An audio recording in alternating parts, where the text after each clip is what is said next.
Welcome, my friends. Welcome to this third edition of Connections with Monsignor Peter Vaccari here in New York at the headquarters of Catholic Near East Welfare Association and Pontifical Mission. In the Gospel, we are familiar with the story when someone comes up to Jesus, a scholar, and asks Jesus, "Who is my neighbor?" Let's just begin by listening to the response Jesus gave that we find in the 10th chapter of Luke's Gospel. A man was once on his way down from Jerusalem to Jericho and fell into the hands of brigands. They took all he had, beat him, made off, leaving him half dead. Now a priest happened to be traveling down the same road, but when he saw the man, he passed by on the other side. In the same way, a Levite who came to the place also saw him and passed by on the other side. But a Samaritan traveler who came upon him was moved with compassion when he saw him. He went up and bandaged his wounds, pouring oil and wine on them. He then lifted him on his own mount, carried him to the inn, and looked after him. Next day, he took out 2 denarii and handed them to the innkeeper. "Look after him," he said, "and on my way back, I will make good any extra expense you have." Which of these 3 do you think proved himself a neighbor to the man who fell into the robber's hands? "The one who took pity on him," the scholar replied. Jesus said, "Go and do the same yourself." Again, I welcome you to this third edition of our meetings. I thank you for taking the time to be with us here at this moment of connections. The last time that we were together, I was with 2 members of our executive committee, our CFO, Trisul Singh Conway, and Thomas Varghese, our director of programs, and we were on the rooftop of a Maronite convent in the old city of Jerusalem. In those days, we had the opportunity not only to meet with and to support our staff in Jerusalem. You had the opportunity to meet Joseph Hasbun and Abir and Rodolfo, the 3 members of our staff. But we used the occasion to also visit programs and sites that we are working on in Palestine, in Israel, and in the Gaza Strip. We met during our visit with His Beatitude Archbishop Pizzaballa and observed other protocols with church leaders, especially with the lay leaders who are very much involved in the programs that CNEWA supports. We left Jerusalem and we went on to visit Jordan and our office in Amman, and also to Lebanon and our office in Beirut. It's a good opportunity for us to be able to support staff, pray with staff, and visit the people we serve in the programs, and thank you for the generosity that makes these programs possible, because the visits that we make and the time that we spend and the programs that we develop are thanks to your generosity. And from the beginning and throughout the program, I wish to always repeat the gratitude of all of us here at CNEWA and Pontifical Mission for your generosity, for your concern for the mission of Catholic Near East Welfare Association. Shortly after the trip to the Mideastern offices, I had occasion to go to Rome for the plenary session of the meeting that took place in that section of the Roman dicasteries, the Roman dicastery for the Eastern churches, where all of the Catholic aid agencies gathered, as they do each year, to listen to the issues that are in front of us, to share among us as a group what are best practices, what are the things that we want to be attentive to, and also over the last 2 years, to listen to the papal nuncios in each of the locations where the Catholic agencies are working. As in the past, this annual plenary session gives us a good opportunity to be able to share, as I said, best practices, but also to listen to listen in a very special way to the papal nuncios, because they report to us what's happening on the ground. Many of us, in particular CNEWA, we are already on the ground. We're there. We're in the countries where we're listening to the nuncios report from, and we work with local church leadership, the nuncio, the archbishop, religious and lay leadership, to try to support the people that, again, thanks to your generous donations, you make us available to be there for those people. During the course of the ROACO meetings, it was the Pope himself who received us in a private audience. And during the time of the audience, while we were with the Pope, Pope Francis reminded us of the work that we are about. In particular, and in the slides that you are looking at, the images that you are looking at, in the first image, you saw the image of His Eminence Cardinal Sandri. Cardinal Sandri is addressing the Pope. He is the prefect of the Dicastery for Eastern Churches, and he is also the president of ROACO, which is the Italian acronym for the name of the Catholic agencies that gathered in Rome for this plenary session. But Pope Francis is the one who reminded us to look, and to look often, at this, to use his language, quote, icon of the Good Samaritan. And that's why I chose that passage at the beginning of this edition of Connections, because it was the Holy Father who invited us to look at that icon and to think about the connection between the mission that each of our agencies has and the work of the Good Samaritan.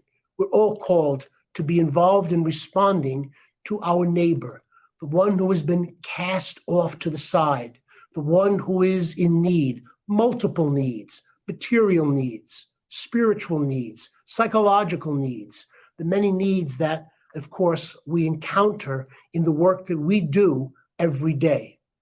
In particular, and in the image that you're looking at, Pope Francis reminded us of the importance of our paying attention to the situation in Syria. And all of the agencies who were present for this plenary session are certainly focused on trying to bring humanitarian and spiritual and psychological aid to those people who have suffered so much.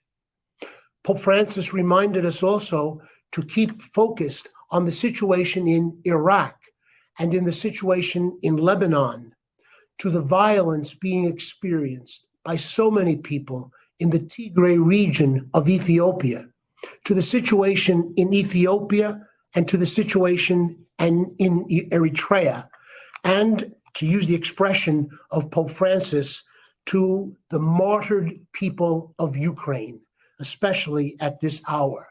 Yes, it was a challenging meeting with Pope Francis, but it was one that was important for us to listen to Pope Francis express his concern, share his support, and express his gratitude for the generosity of people like yourself who are working with us, the Catholic aid agencies, in the many areas that we work in.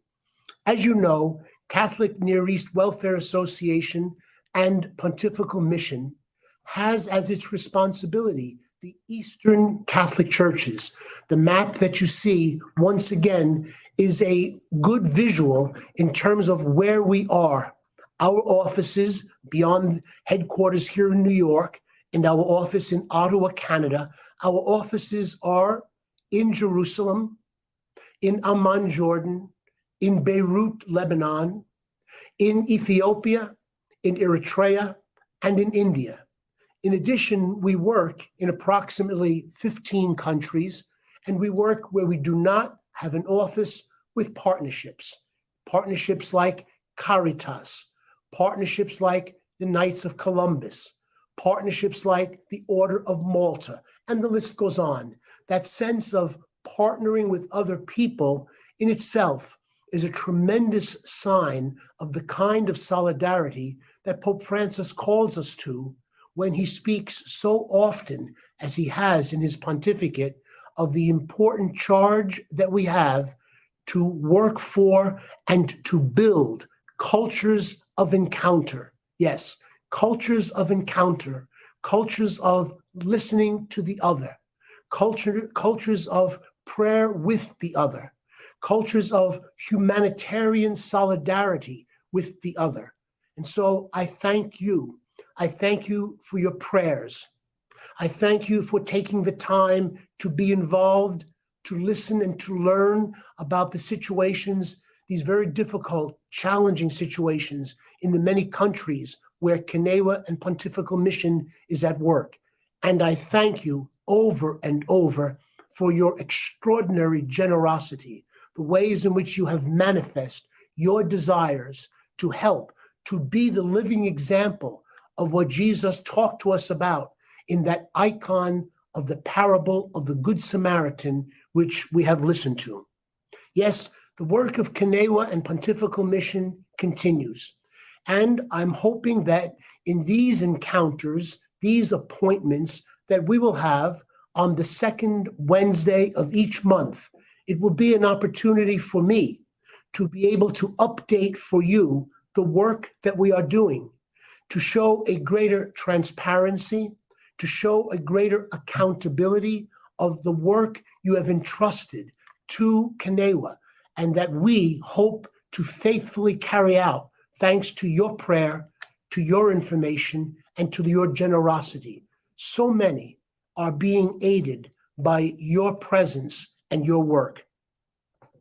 We have in the last couple of months continued our efforts, particularly in places like Ukraine. The images of Ukraine, for sure, are images of destruction of property, destruction of life, that which is most important.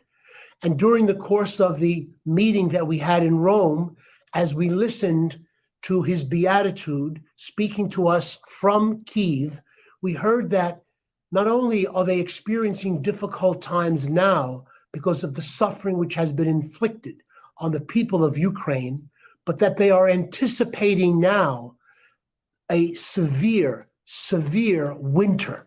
And so we do not want to lose our focus on the work that is being done.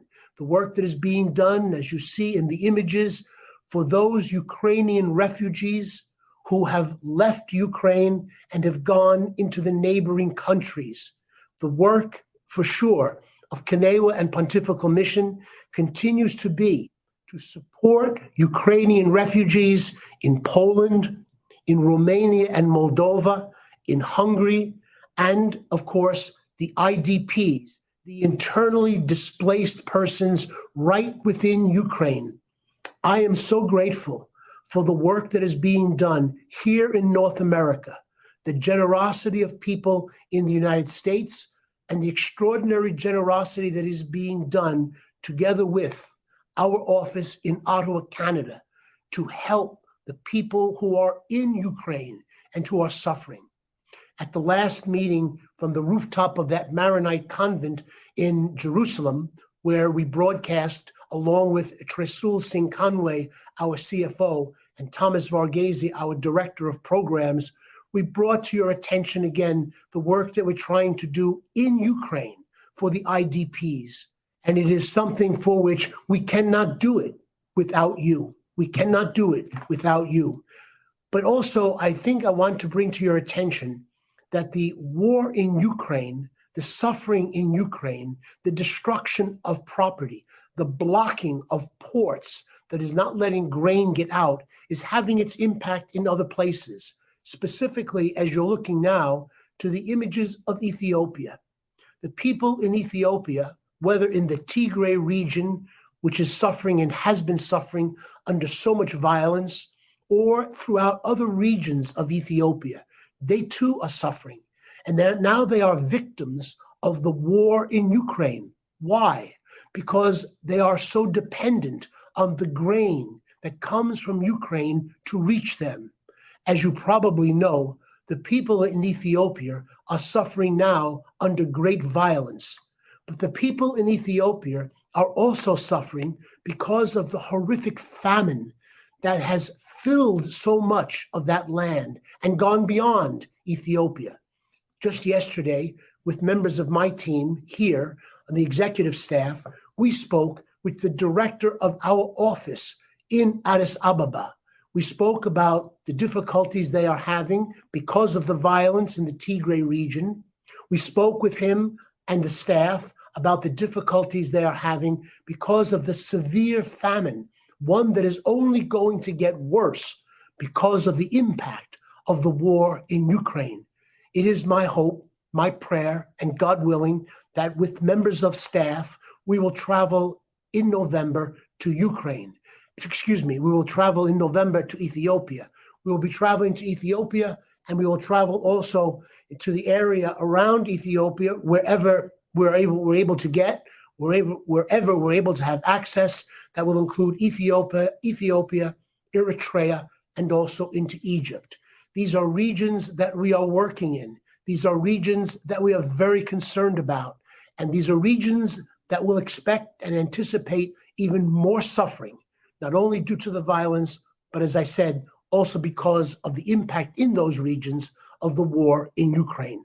Please pray that as we prepare for our trip to Ethiopia and to Eritrea and to Egypt, we will be able to be in solidarity with them and be able to continue to express our gratitude to you for the support that you are also giving to them. And of course, our concerns continue with regard to the situation in Lebanon. Again, yesterday, with members of the executive staff here, we spoke with our team in Beirut. There in Beirut, we continue to reach out to them on the many areas of difficulty and challenge being experienced by the people in Lebanon. We continue to support, thanks to your generosity, the Catholic schools in and around Beirut by providing tuition fees for children from poor families who, without your support, would be deprived of that necessary education in Beirut. We continue to support the hospitals in Lebanon and provide salaries for members of the medical staff, the doctors and the nurses, who again are so grateful to you for your prayer, for your being informed, and for your generosity. It is something that is important for them, and thanks to you, we're able to provide support. Also, just as I mentioned, when we were on that rooftop of that Maronite convent in Jerusalem, one of the growing areas of support that goes to both Lebanon and now to places like Ukraine, and is again possible because of you, is the ongoing psychosocial support. Psychological counseling and social support is right now of critical importance. When we talk in terms of emergency needs, in addition to the obvious, clean water, food, medicine, what we need to do in terms of shelter, yes, for sure. But now, emergency support also means thinking of the adjustments that these people who either are refugees or displaced right within their own land, whether it be Ukraine or Lebanon or Ethiopia or Eritrea or any of the other places where we're serving, they've experienced trauma. They have been through traumatic experiences that are perhaps even beyond our imagination. And therefore, CNEWA and Pontifical Mission will continue to reach out and to give our support to them in those areas that are possible for us. We continue to do it. We continue to do it in the areas that I have mentioned. I thank you. I thank you for the support that you have given in the areas that we have talked about or that we have looked at, including, as you see here, the work that we give in all the countries where we work for formation to priests, future priests, formation to religious women who have, with all the courage, made the choice to discern God's will, to serve God as religious women in consecrated life and as dedicated priests, oftentimes as missionaries right within their own land. So I thank you. I thank you for your prayers. I thank you so much for your desire to be informed about our mission. I thank you for the support that you give to each one of us. We have launched several new efforts in terms of fundraising.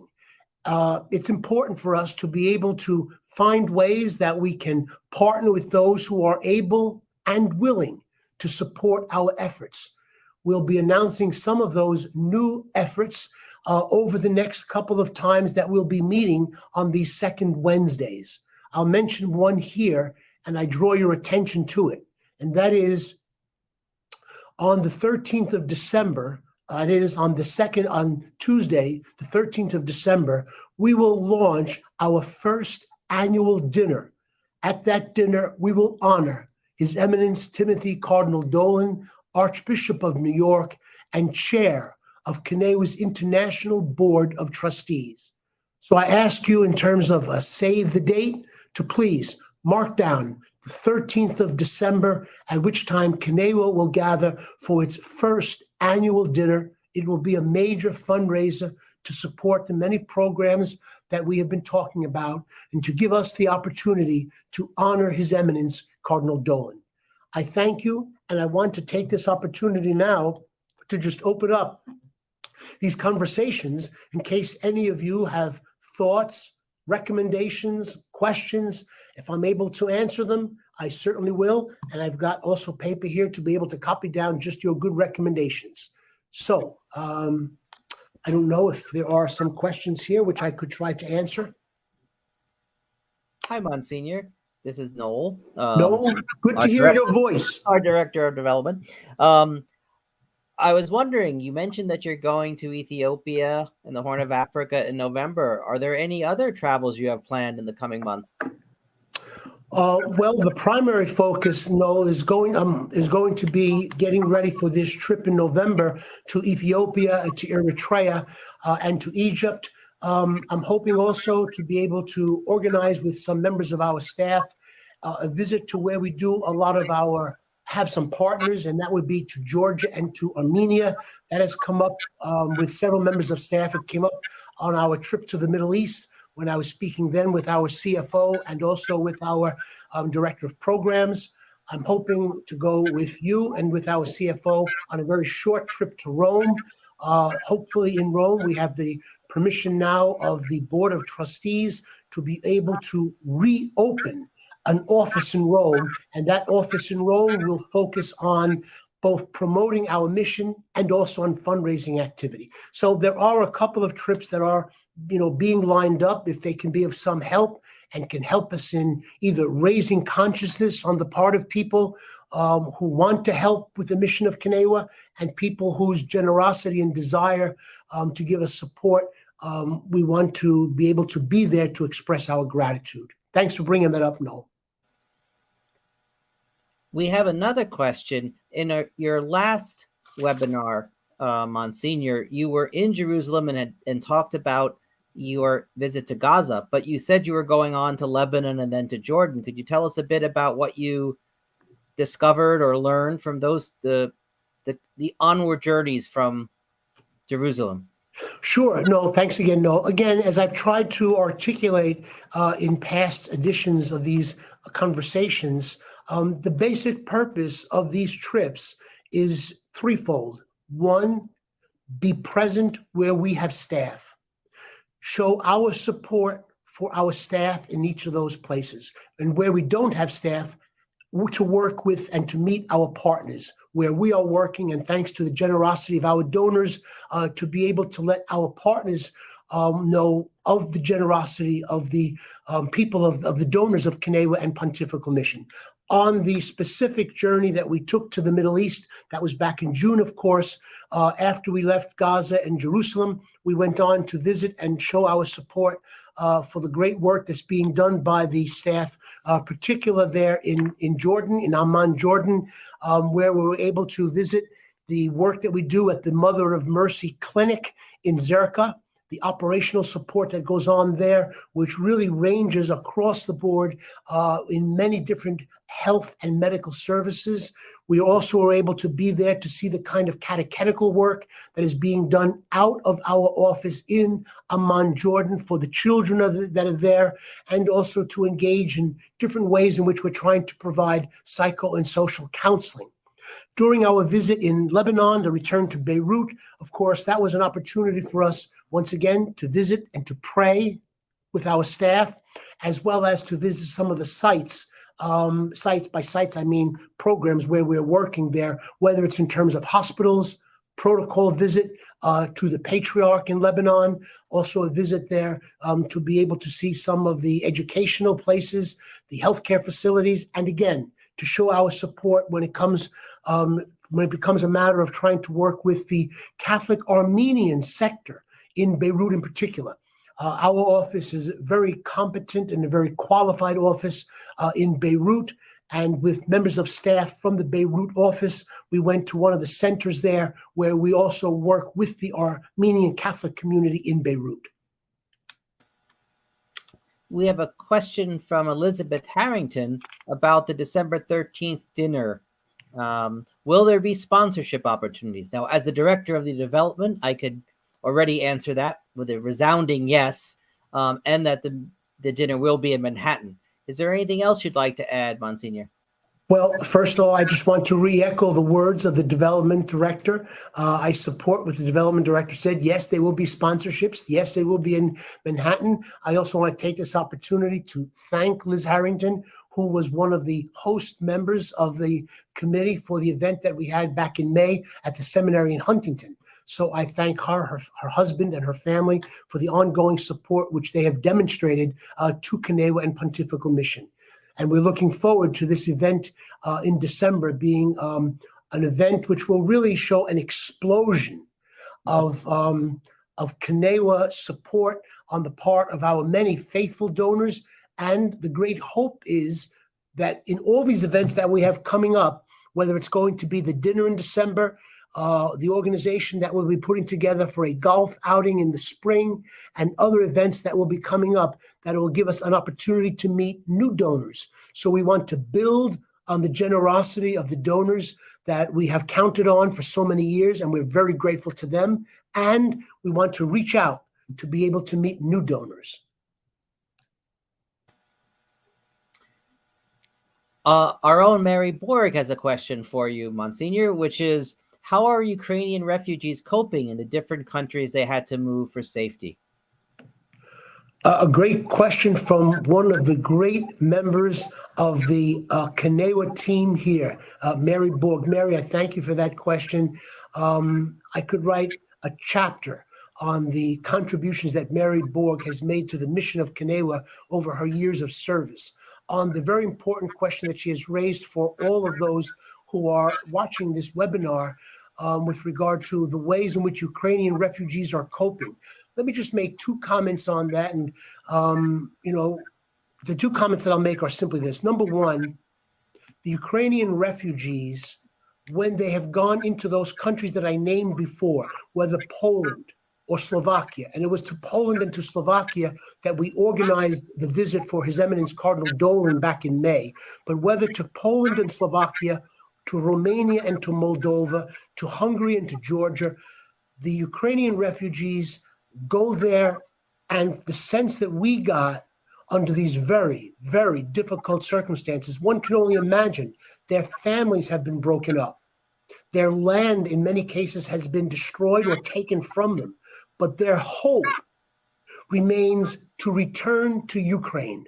That's their one hope. And that theme came across during the visit that we made back in May with His Eminence. It has come across in many of the comments that we have received with the generosity of people who continue to contribute, and with regard to the great work that's being done in our office in Ottawa, particular with regard there to Anna Dombrovska in the ways in which she has kept us briefed on the great work that is being done by the Ottawa office focused on the Ukrainian IDPs. So together, between the work that's being done in New York for the refugees, and the work and the refugees and the IDPs, and the work that is being done out of the Ottawa office in particular for the IDPs, the source and the tremendous strength, the resiliency of the Ukrainian people, these martyred people, that's not my language, that's the language of Pope Francis, that he used to the ROACO meeting. The martyred people of Ukraine have shown great resiliency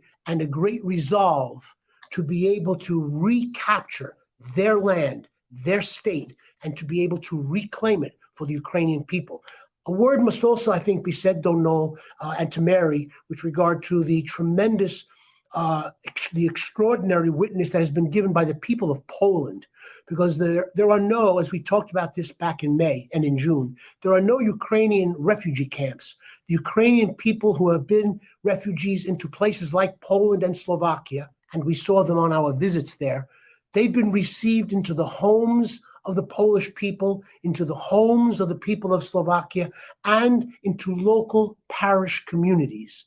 So it has been a tremendous living out of that gospel parable of the Good Samaritan. Thanks, Mary. Thanks for that question.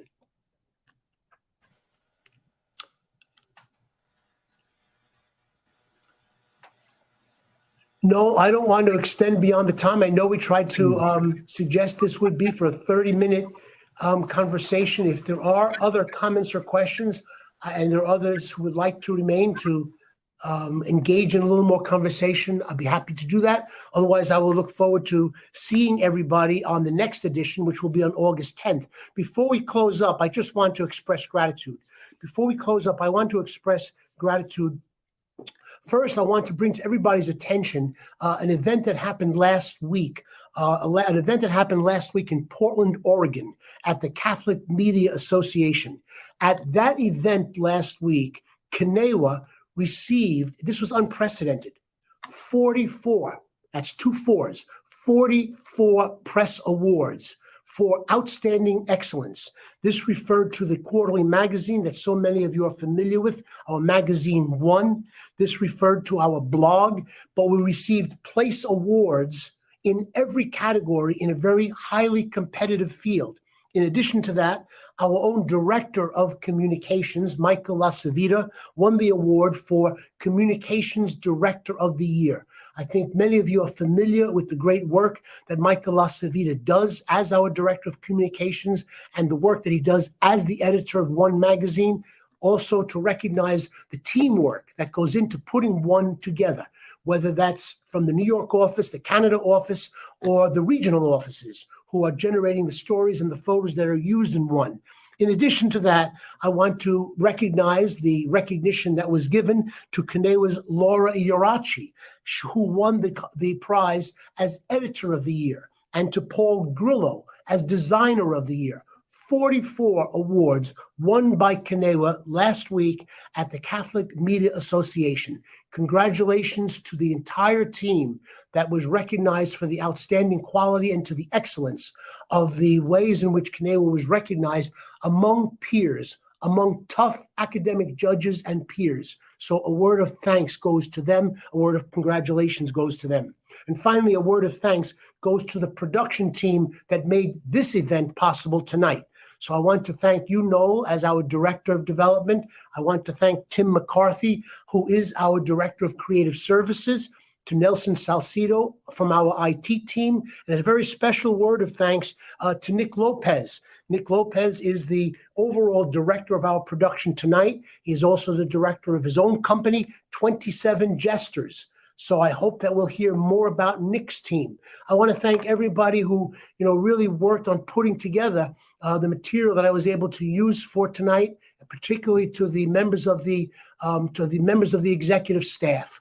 I want to thank Thomas Varghese. I want to thank Trisul Singh Kanwi, our CFO. I want to thank a very particular thanks should be expressed also here in terms of the office to Bernadette Wallace, the executive assistant. I want to thank Mary Borg for her contribution with the question that she made here tonight. Again, to you, Noel, thank you so much. But to you, Michael, in terms of being our Director of Communications, to you again, Tim, this is a team effort. And I hope that these second Wednesday evenings will provide an opportunity for ongoing transparency, ongoing accountability, and an ongoing invitation to ask you for your prayers, being well informed, and again, to your generosity towards the mission of CNEWA.